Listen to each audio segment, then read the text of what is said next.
What do you want me to say? Just say what's up. Is it recording right now? Hey, what's good, y'all? This is my first time recording something for YouTube on a really good camera. And wait, Dev, say what's up too. Where said Wagwan?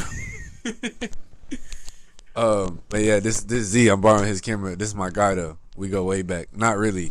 Actually, one day I'm gonna tell a story and it's gonna be interesting. Y'all are gonna have context to know who this is. But right One now, day I'm gonna tell a story. It's gonna be interesting. Like you don't have time to tell the story right now. That's the insane part. Because what are you doing? Go ahead, bro. Go ahead. You're gonna make me mad. Hey guys, welcome to Josh's. What did he say? Soboomskis. This is the. Sabinski's. Oh wait, I didn't do my intro. Guys, my intro is great. What's good, y'all? So,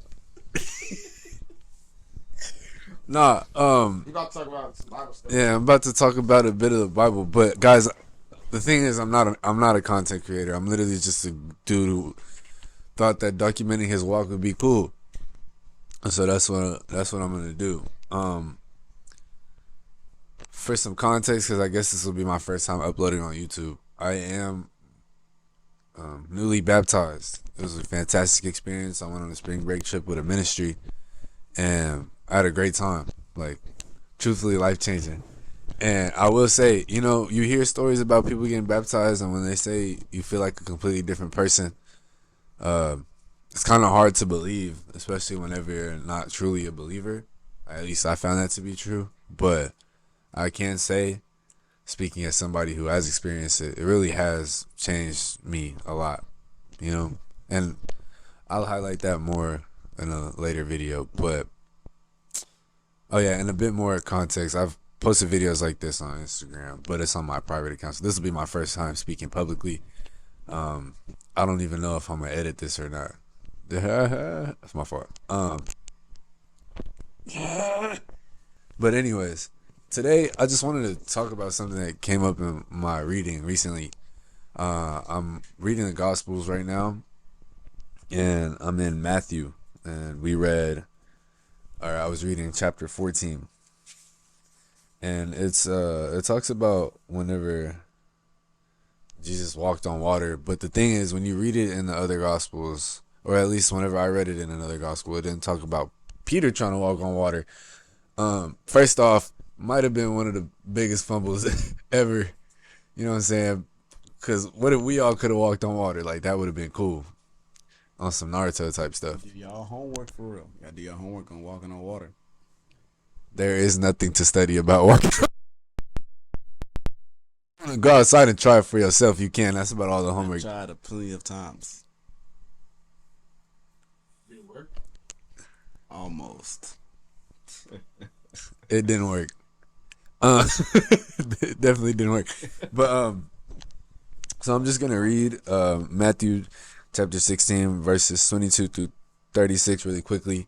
If I stutter, Speed past it. let's just ignore that. Okay. Immediately, Jesus made the disciples get into the boat and go ahead of him to the other side while he dismissed the crowd. After he had dismissed them, he went up on a mountainside by himself to pray. Later that night, he was there alone, and the boat was already a considerable distance from the land, buffeted by the waves because the wind was against it. Shortly before dawn, Jesus went out to them walking on the lake. When the disciples saw him walking on the lake, they were terrified. "It's a ghost," they said, and cried out in fear. But Jesus immediately said to them, "Take courage, it is I, don't be afraid." "Lord, if it is you," Peter replied, "tell me to come to you on the water." "Come," he said. Then Peter got down out of the boat, walked on the water, and came toward Jesus. But when he saw the wind, he was afraid, and beginning to sink, cried out, "Lord, save me." Immediately Jesus reached out his hand and caught him. "You of little faith, why did you doubt?" And when they climbed into the boat, the wind died down. Then those who were in the boat worshipped him, saying, "Truly you are the Son of God." When they had crossed over, they landed at Gennesaret. Gennesaret. Excuse me. Sorry about that, guys. Gennesaret. And when the men of the place recognized Jesus, they sent word to all the surrounding country. People brought all their sick to him and begged him to let the sick just touch the edge of his cloak, and all who touched it were healed. First off, a bit of context. This is right after Jesus' cousin, John the Baptist, was beheaded.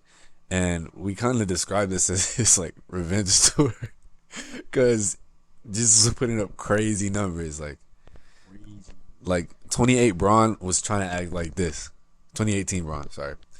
But what really stood out to me in this passage is something I kind of struggle with is blessings. Now let me explain a bit deeper than that. Peter in this case asked Jesus for something, right? He's like, Jesus, if it's really you, let me come and meet you on the water, right? That's something he asked for. Whenever we're in prayer, whenever we pray for something to happen, we're asking Jesus to bless us with something, like allow this to happen. And I'm seeing this and I'm just like, okay, so Peter is in the middle of walking on water. But as soon as he takes his eyes off Jesus, he falls into the water. Now keep in mind he's immediately saved because Jesus is the GOAT. But I kind of see a bit of parallels with that. For one, something that I've definitely struggled with and I feel like a lot of people might be able to relate to is the fact that we don't realize whenever we're in the midst of a blessing that we prayed for it, Well, we can often get consumed by things like worry and anxiety, and those things can cause us to take our minds off the fact that this is something that I asked to happen and it's happening, In those moments, even earlier in Matthew, it tells us not to worry, not to be anxious, but it's human nature to do so because oftentimes when we pray for something to happen and it's something that we never thought would happen, like for me, example, being at being in college, it's something I prayed for earnestly. By the grace of God, I'm here, and I can elaborate more on that later. But oftentimes, whenever I have an exam coming up or whenever I'm stressed about homework or assignments, it kind of gets me in the mindset of like, oh my gosh, I need to handle all of these things. I need to do all this. I need to do all that. I got to put the city on my back. I got to handle business.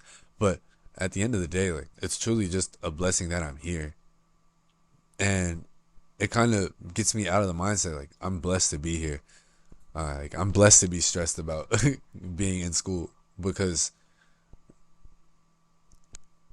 at one point I didn't know if I was going to be able to go to college or not, And I feel like it's important in these moments, instead of worrying like Peter did and taking our eyes off Jesus, we should just be thankful for the fact that we are in the midst of something that we prayed for.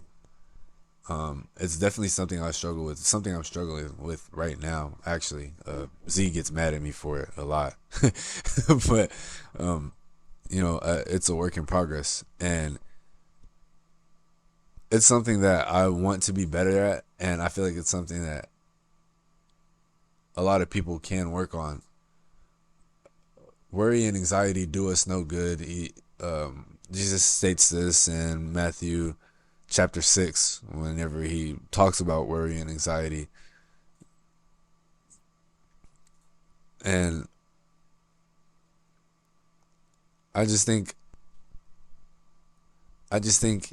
we overcomplicate things as people.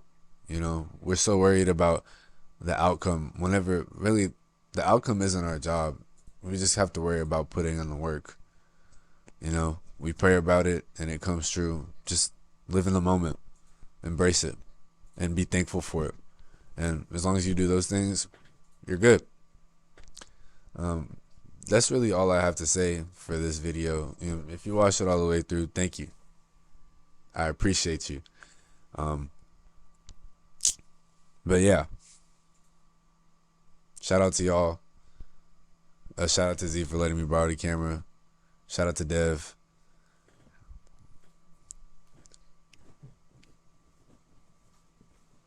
Okay, cool. Deuces.